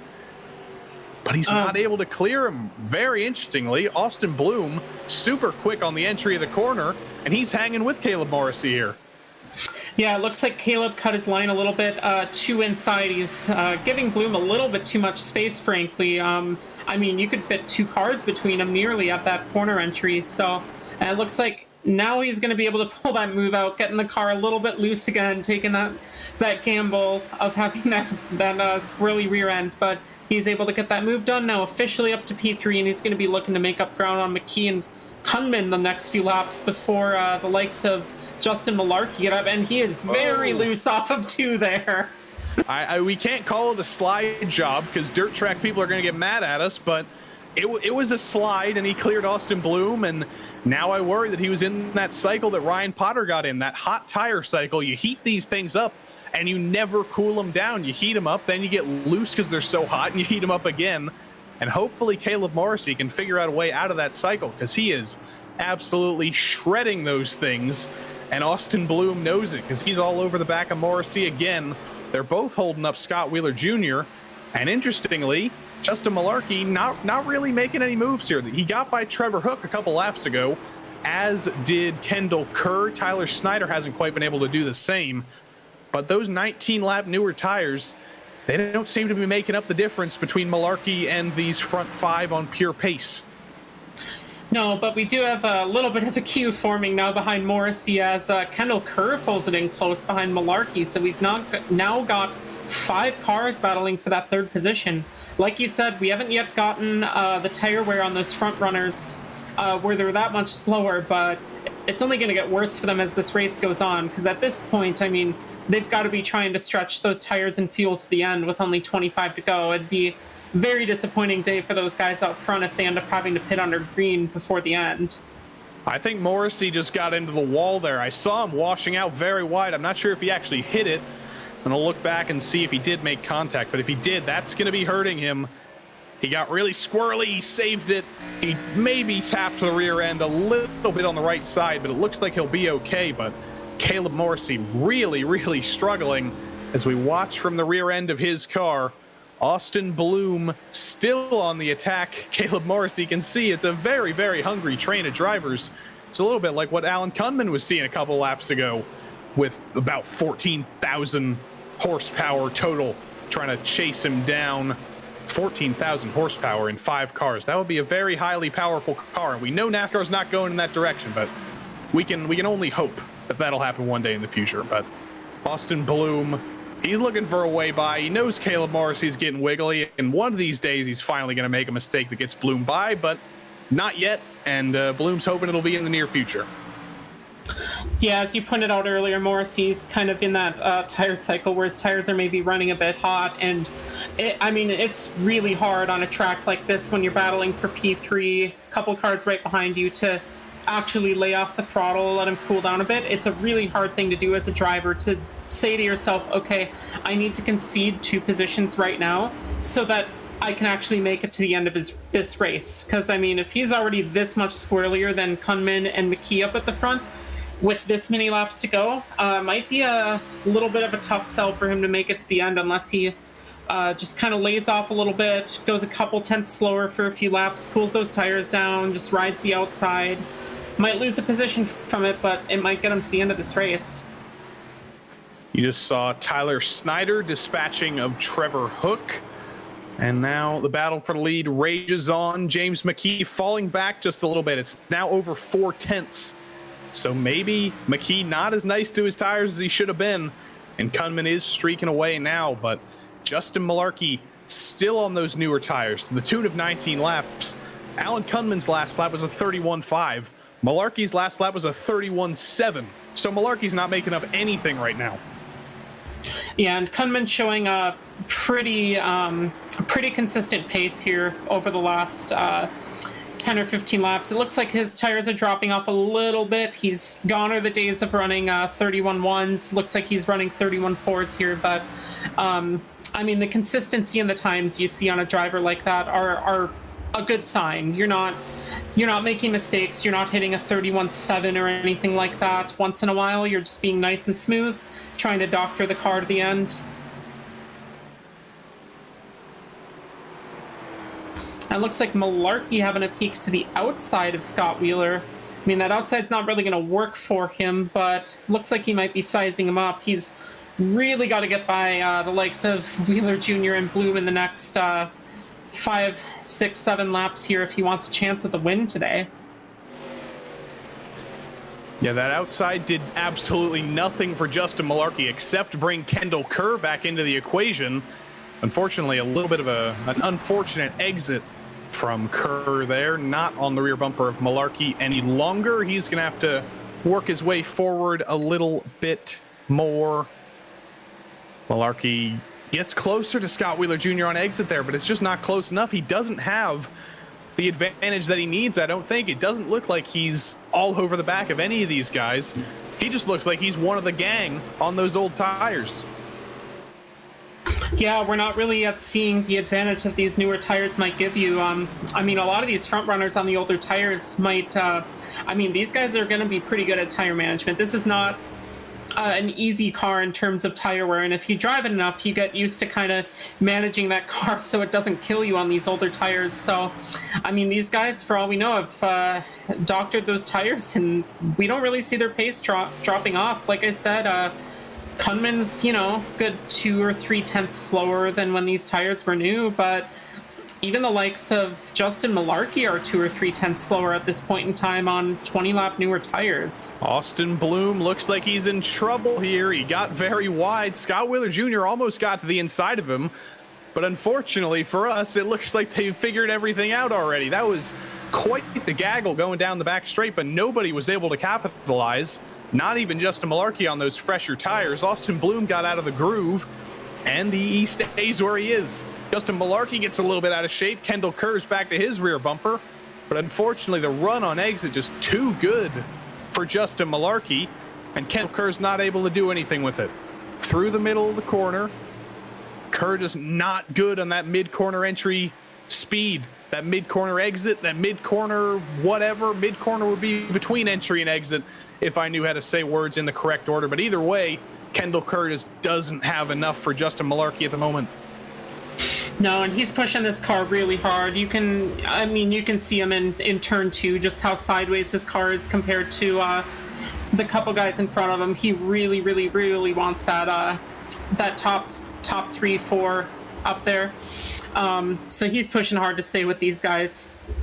And yeah, we're seeing a lot of push-pull between these 4 drivers. The gap opens up, closes up, opens up, closes up. So these drivers like Kerr, well, I was just about to say, has to time it to make a move as that gap is closing up. And as I say that, Justin Malarkey goes way wide in 1 and 2, and Kerr gets all that distance he lost back. And then he loses it again down the back straight with the momentum that Malarkey had. So these guys, they're doing the same thing that Kunman and McKee were doing for a while. They're just rubber banding. One driver gets the advantage, then one driver pulls it all back. And it's just kind of a stalemate here. Nobody seems to be able to make any moves here with 14 laps to go. Malarkey gonna have to get very aggressive here if he wants to do anything. If he wants to stay in anything but 6th, he's gonna have to find another gear or find a new set of tires. Unfortunately, with only 14 laps to go, it would probably be suicidal to pit for new tires. That ship sailed long ago, and now it's just a holding pattern and hoping that somebody makes a mistake that you can capitalize on. Yeah, even the lead cars at this point, you cannot pit at this stage in the race. Even if a caution flag comes out, I'd be hard pressed to say that pitting's a good idea, because track position's all important here. So it really is a matter of if the tires on these front runners are going to fall off a cliff. But if they keep just gently letting them down in pace like they've been, then it looks like Kunman, McKee, Morrissey are still the strong contenders for the top 3 here, as we're not really seeing their pace drop off as we might have expected on these extremely old tires. I think the cliff might have been a little bit ago, because if there's only 12 laps to go and they've run 50 laps on these tires, unless they're going to pop them, I think they might be okay. But Scott Wheeler Jr. has been all over the bumper of Austin Bloom a couple times here. Hasn't been able to do anything with that momentum, though. It looks like he actually does have the speed here. So maybe Austin Bloom has hit that cliff. Maybe he's in the final 20%. Maybe you're actually right, because he is struggling more than Scott Wheeler Jr. is. This is the only real instance on track that I can see right now where one driver is really getting held up. Yeah, and some incredible patience here from Scott Wheeler Jr., trying not to force the move, kind of biding his time, sizing up Bloom. I mean, it looks like he'll get the move done in the next couple laps. As you said, Bloom's starting to get a little bit loosey-goosey in that car. As I see that Wheeler gets a little bit loosey-goosey off of 4 there. Good little save from him. And it looks like he's peeking way far inside on his corner entries, trying to keep the car down in case Bloom makes a mistake. And Justin Malarkey's very happy to see this, because he knows if these two come to blows, he can probably sneak right through. Real big wiggle on exit from Austin Bloom. Scott Wheeler Jr. again to the bottom, doesn't find a hole underneath Bloom, but he's all over the back of him again. As we exit 4, Bloom a little bit out of shape on exit. There's no draft here for Scott Wheeler Jr. to take advantage of, but he's going to try and send it to the inside again. But Bloom placing that car perfectly to not really open a hole. He does open a hole this time on exit, but he's got the momentum with that wider line, and he's able to pull that precious car length ahead of Scott Wheeler Jr., so he isn't able to send it down to the inside. Yeah, this is a fantastic defense from Bloom here. I mean, we see him struggling a little bit in the car out there. Oh, it looks like Wheeler is now struggling a bit too, trying to get this move done as Malarkey pokes his nose inside. We'll see if he can get the pass done, and he does. Scott Wheeler Jr. going to the outside, falling in line behind Malarkey, and Malarkey's definitely wanting to make this run up towards the front now with about 7-8 laps to go. We'll see if he can get Bloom. Wheeler's going to send it back down to the inside here, and this is exactly what Austin Bloom wants to see. If these two keep fighting, they're going to be slowing each other down ridiculously, and they still are. They're still side by side. Scott Wheeler Jr. able to get back by Justin Malarkey, and he's back to where he was before. See, do those younger tires do anything for Malarkey on the outside? Looks like a little bit. He's holding tougher than he might be able to if he was on the same tires as Wheeler, but the outside line just not the place to be. And as these two continue to fight, Austin Bloom continues to streak away in 4th place. So I think it's a lost cause here, unless Austin Bloom does something absolutely terrible and loses it on exit. Yeah, Bloom's loving this, right? He gets to pull away on his used tires, gets to nurse the car a little bit, doesn't really have to worry about Wheeler probably until the end of the race. Man, Malarkey is fighting real hard for that P5. I gotta say, excellent defense from Scott Wheeler Jr. here on these really old tires, being able to hold off Malarkey, who's in a very fast car right now, it seems. 6 laps to go. Looks like everything might be figured out here up front as Malarkey falls behind Scott Wheeler Jr. There is a bit of a battle for 12th, 11th, 10th at the moment. Trevor Hook leads a train of Cody Robinson and Adam Bossy. You're welcome, chat. This is your fan service. Adam Bossy clearly has a lot of supporters in the chat tonight. He's trying to make his way up into the top 10 as Robinson does get to the inside of Hook here, but that's just a really bad exit from the 7. He's not able to clear Hook. Hook's going to be safe down the back straight. Bossy gets to the outside of the 7. Can the outside work for Bossy? Cody Robinson sends it in there. That was more than a touch. That was a shove. Somehow they're both rolling in the same direction, but that was the send of the century from Cody Robinson.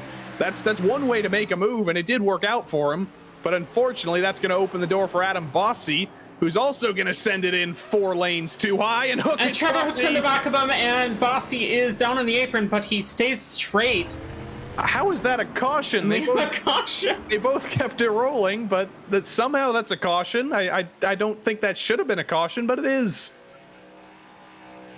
Oh, it looks like it was Malarkey. It was actually Malarkey and Wheeler, so we cut away from them, and they decided to bring the action finally and bring a caution out. So let's see if we can get a replay here of what happened between Malarkey and Wheeler. Through turns 1 and 2, did Malarkey just put the bumper to Wheeler? Let's see.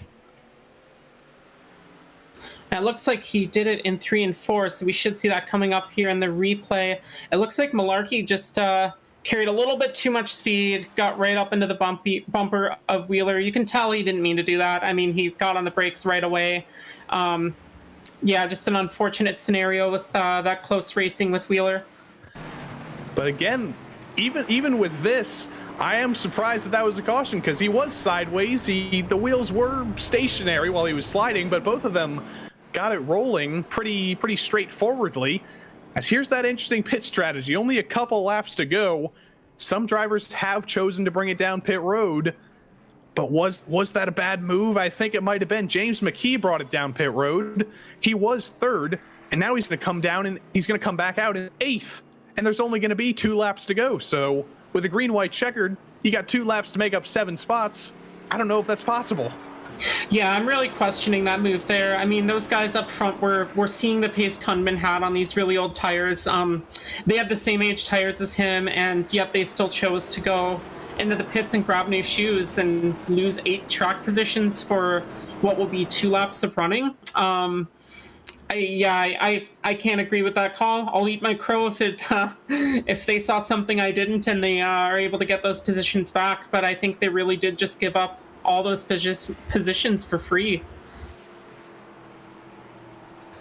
It's going to be a very interesting restart because not only do we have drivers on fresh tires trying to carve their way through the field as aggressively as humanly possible, we've got all these drivers on old tires as well who need to have basically everything they have left under them if they want to win this race. We've got Kendall Kerr and Malarkey who have those 19-lap younger tires. I mentioned that even though it's done absolutely nothing for them over the course of this stint, they do still have those younger tires, and on a 2-lap burst here, those might come to their advantage. So hopefully it's only 1 GWC here. There's 2 attempts possible. So Alan Kunman's going to lead the first of 2 attempts. Hopefully we only need 1 attempt. He's been absolutely dominating this race, and he's going to be very unhappy if he loses it on a green-white checkered, but he's only got 2 laps to drive if he wants to hang on to this thing. The iRacing pace car will pull down. No, it won't. They got my hopes up. They all gritted up, and there's still 1 to go. Also, Joey, I wonder how close fuel was for a few of those front runners. I mean, Kunman did stay out, so he thinks he has enough, but I have to wonder if a few of the other cars, like Scott Wheeler Jr., Caleb Morrissey, James McKee, thought they might be cutting it close on fuel here. That's a potential reason they went in. I just don't see why they'd go in for tires only unless they're pretty sure that it would be a second green-white checker. Well, we'll see which one wins out here. As usual, it's coming down to the final couple of laps to determine who's actually going to win this thing. Austin Bloom is the latest character to sit on the outside of Alan Kunman. Kendall Kerr and Justin Malarkey on 19-lap fresher tires. And then it's Kress and Bossy. Then Cody Robinson and James McKee in 8th is your first car with fresh tires on the outside. Caleb Morrissey is your first car with fresh tires on the inside. We'll see if any of them can force their way through the field as the iRacing pace car will pull off this time. Alan Kunman will lead us to green for potentially the final time. We're green at the Milwaukee Mile once more. Caleb Morrissey down the inside of Cody Robinson. Cody Robinson hits Scott Wheeler Jr., and we're going to go to a second green-white checkered here. Yeah, it looks like everyone just vying for position there on what will be the last couple laps of the race, trying to make some aggressive moves to make up those positions and just not able to get that done. All of them getting into each other. Yeah, Caleb Morrissey, I think, was the culprit there. He dived it down the inside of Cody Robinson, and I think Cody was just trying to leave him room, and unfortunately, he took that room into Scott Wheeler Jr.'s room, and they came together. Luckily, Wheeler Jr. didn't hit anybody, but let's watch the geometry of these trajectories here. Could Wheeler have done anything there? No, Wheeler didn't do anything wrong there. I don't even think Morrissey did anything wrong there. Cody Robinson, and of course, Dalton Beer gets a bite of the accident too. Yeah, it looks like a little bit of a racing incident there. Scott Wheeler going up and Scott Wheeler going down on the track, Cody Robinson going up on the track, getting into each other. Cody didn't move that far up, but yeah, he did leave quite a bit of space on the inside and just got into the side of Wheeler Jr. there. So an update on the drivers who did pit. Of course, Caleb Morrissey, he did make up one spot in that endeavor. James McKee also made up a spot from Scott Wheeler Jr. getting dumped. So they moved from 7th, or they moved from 8th to 7th and 9th to 8th. So only one spot gained from the both of them in one corner. They were going to be hoping that there was a little bit more carnage up front and they might be able to restart the second attempt in 3rd or 4th, but they've still got the same amount of ground they need to make up here. Pace car is going to come around one more time here, and it'll be Alan Kunman leading the way again.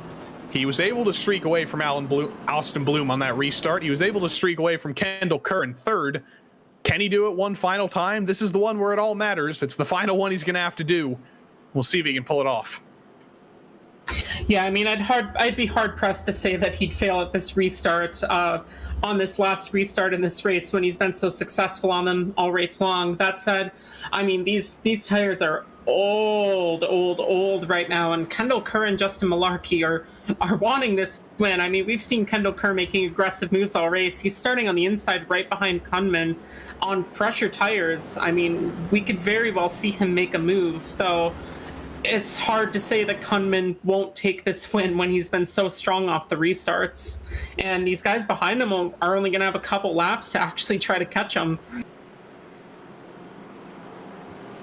Well, we will hopefully grid up here in the near future. It looks like we're all still single file. We're going to go around one more time, I think. This pace car is taking an awfully long time to come back into the pits, but it is the Milwaukee Mile, so it's a short caution period. Well, it's a long caution period because of the short laps, and now we'll go 2x2, and we'll restart the next time by.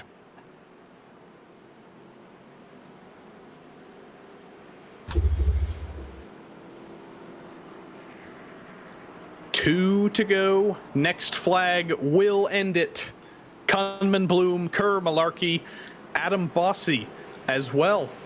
He's on the same age tires as Kerr and Malarkey. We know he doesn't quite have the same pace that those guys have had in the race, but he's up there and he could pick up the pieces if stuff goes crazy. So anything can happen here. It's the final green-white checkered of the night. It's finally coming to an end. We've been here for a while, and we'll see if Alan Kunman can hang on here. Somehow we still got 14 drivers left in this race. Toby Wedgwood is in the session, but he's in the pits. We got 14 drivers left, which is a pretty good percentage. Someone in the chat will probably calculate 14 out of 18 for me. But either way, it hasn't been a race of attrition. It's been somewhat clean despite the cautions. And we're in the final stanza now. The iRacing sedan pace car pulls off for the final time. And Alan Kunman, thank God, leads us to green for the final time. He streaks away from Austin Bloom and Kendall Kerr. He's got about 5 car lengths into turn 1. James McKee, Caleb Morrissey, they've both got to move their way forward quickly. Adam Bossy's going to block them both up, though. Caleb Morrissey to the outside of Bossy. Bloom down to the inside of Kerr. They're going to drive each other down to the bottom of the track. James McKee to the inside of Bossy now. There's cars all over the road, but Caleb Morrissey is slicing and dicing his way up through the field. He's going to cross the line for this final lap. He's going to be 3rd, but he's got 3 more cars to pass. He gets to the inside of Austin Bloom. Nice and easy. Can he get through Kendall Kerr? I think 2nd is going to be the limit for Morrissey. He gets really out of shape there. James McKee to the back of Morrissey. Is he going to send it down to the inside? Yes, he is. Morrissey blocks him off so he can't. Morrissey hops the curb to the inside of Kerr. None of this matters because it's all for 2nd. And the restart master, Alan Kunman, is going to cross the line to win at Milwaukee. Caleb Morrissey comes home 2nd, and somehow Kendall Kerr hung onto that thing in 3rd. That was a finish. Oh wow, and we got cars on top of each other coming across the line. That was wild. Kendall Kerr, man, he's got to be driver of the day here, starting 9th on the grid, sitting in the back of the field most of the race and taking advantage of that tire strategy to pull it up to 3rd at the end of the race there. Good drive from him. I think Morrissey needed one more lap there and he would have had a shot, but just not quite enough time to catch the guy on your screen right now. Good old Alan Kunman wins his 2nd race of the season, joins Scott Wheeler Jr. in the 2 winner club, and This could be pretty good for his championship position. Right now, where is he? He's 22 points behind Wheeler. He finished first. Wheeler finished 7th, so we'll calculate that somehow. And as Alan Kunman does his second celebratory donuts of the season, we're going to throw to a break, and when we get back, we'll hopefully have the top 3. Oh, but before we go to break, we got to talk to you about the results. You saw him cross the line, but Alan Kunman, your winner over Caleb Morrissey in 2nd. Kendall Kerr hung on to 3rd, barely ahead of James McKee, and Austin Bloom fell down to 5th from 2nd. Justin Malarkey was 6th, Scott Wheeler Jr. 7th, Tyler Snyder, Trevor Hook, and somehow Andrew Siegel hangs on to the top 10 in the end of it. And coming up in 11th, we've got Dalton Beerer starting from 17th. Good little gain from him. Cody Robinson from 16th on the grid to 12th. Brad Kress with 13th. Adam Bossy with 14th. Was near the front at the end of the race. At the end of the race there, and lost some positions. There must have been a last lap incident he was involved in. Then bringing up the last 4 positions are Toby Wedgwood, Patrick Green, Ryan Potter, and Dylan Body. None of those 4 able to actually finish this race tonight, unfortunately.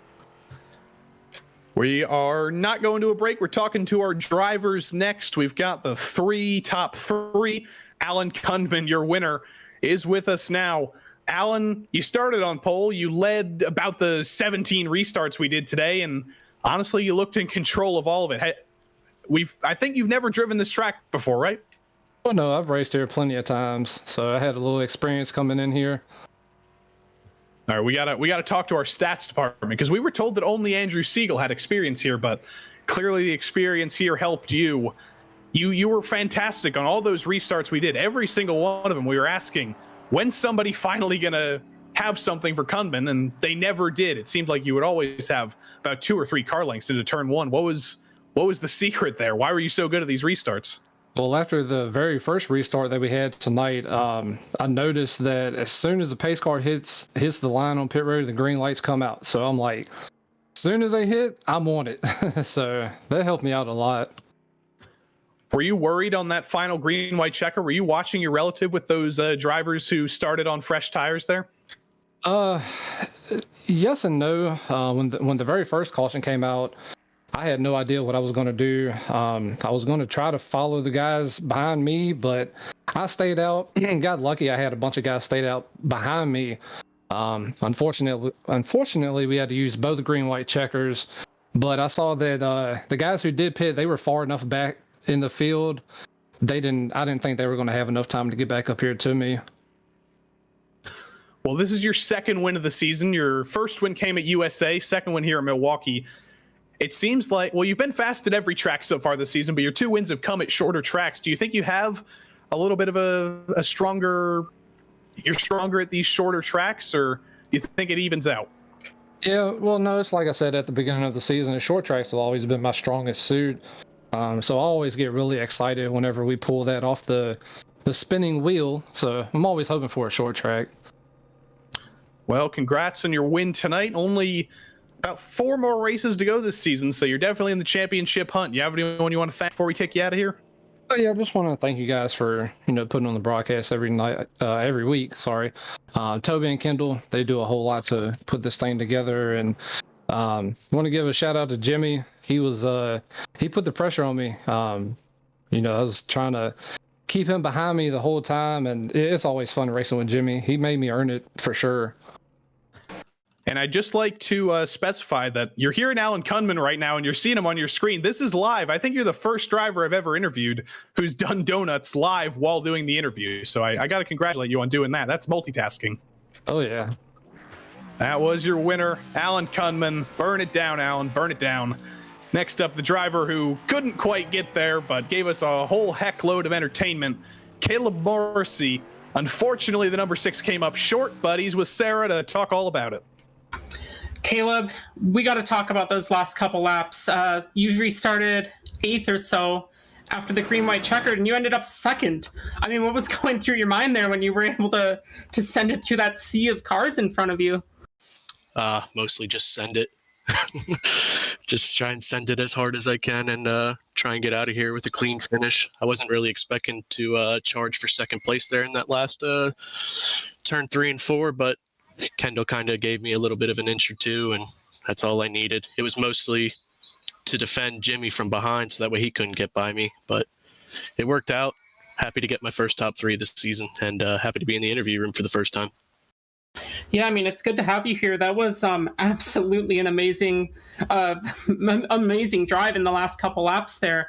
I gotta say, I was one of the doubters when you came into the pits shortly before the end of the race to get presumably tires, and I don't know how close you were on fuel, but can you walk us through kind of what was going through your mind on that stop? I mean, were you trying to get in good position with the fresh tires, or was your car pretty much done to the point where you really needed to come in?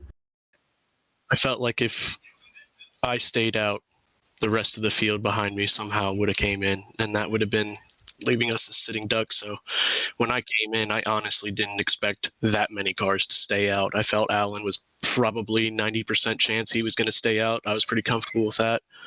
But the rest of the field, I was honestly surprised from behind didn't pit with us, because those tires were pretty chewed up. It was a pretty long run, and fuel really wasn't an issue, especially after that last pit stop. Yeah, absolutely a great drive there.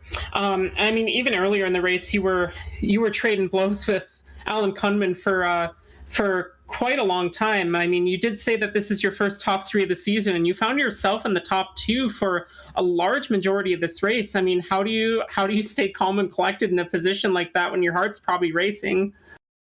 I just keep thinking to myself, you got to save tires, you got to save tires, you got to save tires. And sometimes that works out, sometimes it doesn't.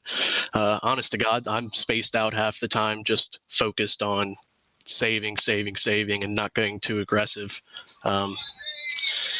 Yeah, I'm just happy with the result. Glad to be in the interview room. There was a couple times it could have happened a few different races this season, but things worked out tonight. Wish I could have got first. I wish I had another lap, but I'll definitely take the result. Yeah, and with a strong result like this, I'm sure you'll see your way into victory lane soon enough. Thank you so much, Caleb, for joining us, and congratulations on the P2. So much, guys. I just want to thank my teammates over at Four Horsemen Racing, Toby, Dylan, and the Scotts. Really appreciate everything they do. I appreciate you guys in the interview, in the booth. Thank you so much, Toby and Kendall and everybody else that puts in all the hard work to run the league. So I'll talk to you guys soon, hopefully, especially if we get a dirt race going. I would definitely think I'd be one of the favorites.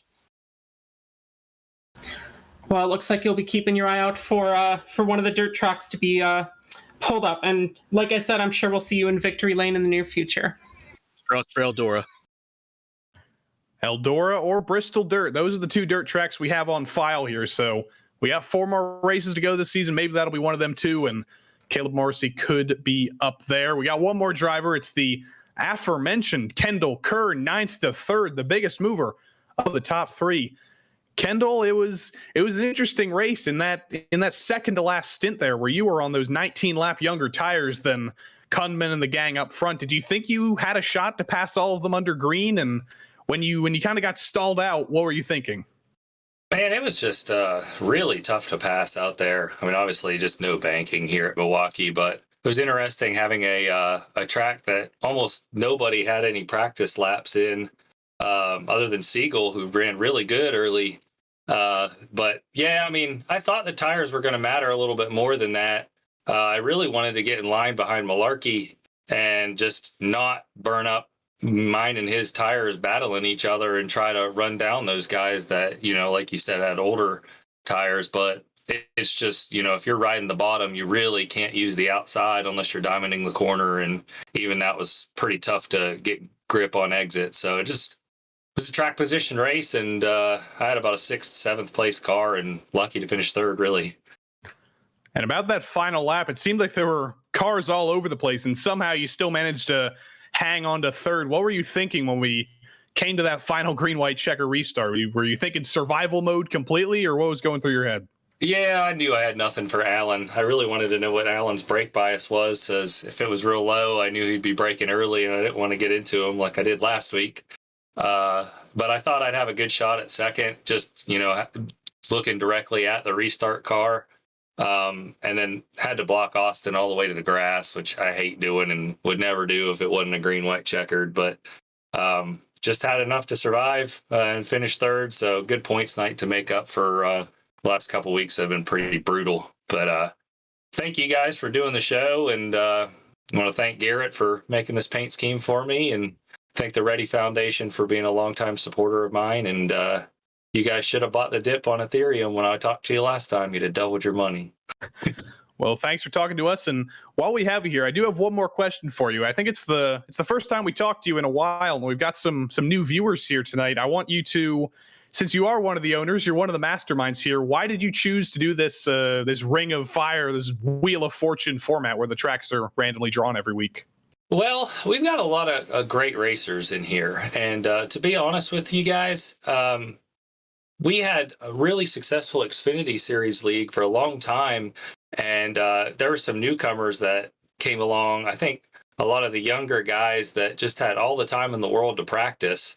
And when we had the schedule out in advance, they, have significant more practice time than a lot of the guys that are good drivers, but just, have jobs and families or, other things going on in the world. And we felt like it was a way that it would only require one night a week. You wouldn't have to devote another night to practice in. You can go out and run dirt or run road course racing or go do something fun with that night, whereas you normally would have been just sitting around practicing whatever race was coming up. So that was kind of the idea behind it. It was like, hey, how can we level the playing field for some of these guys that, have been around a while and we know they're good drivers, but just don't have the practice time. And that's what we come up with. Well, I'd say it's definitely been successful because it's been a pretty exciting season, at least from up here in the commentary box. And I imagine it's been pretty exciting for you too. Yeah, it's always, you never know where the ping pong ball is going to land. I'm really hoping we can get a dirt track before the end of this thing, but we'll see. But I'm sure after tonight, the points are going to be closed up significantly. So should be a heck of a battle all the way through. And sure all the viewers here on STN will enjoy watching it. They definitely will. We got 4 more weeks to go. That was one of the head honchos, Kendall Kerr, and one of your third place finishers this evening. We'll be back next week for same time, same thing, same wheel, same random track, same car, and most of the same drivers. We'll see if some of the drivers didn't show up tonight because they didn't have Milwaukee are back next week with a little bit more of a well-owned track. But from me, from Sarah, from Zach, it's been a great race tonight. It's been a great season altogether, I must say. But I don't have much else to say. Sarah, do you? No, just a nice little fun race at Milwaukee, and it was great commentating this race with you, Joey. The last few laps were pure chaos, and I'm here for it. Well, thanks to everybody for tuning in. Thanks to everybody who put on the race. And thanks for your time this time. Till next time, for more information on how to start your iRacing career, log on to iRacing.com today. And subscribe to STN if you haven't done that yet, so you can see all the action from this, from the Four Corner Racing League, from whatever the heck else Mr. Zach Johnson puts on.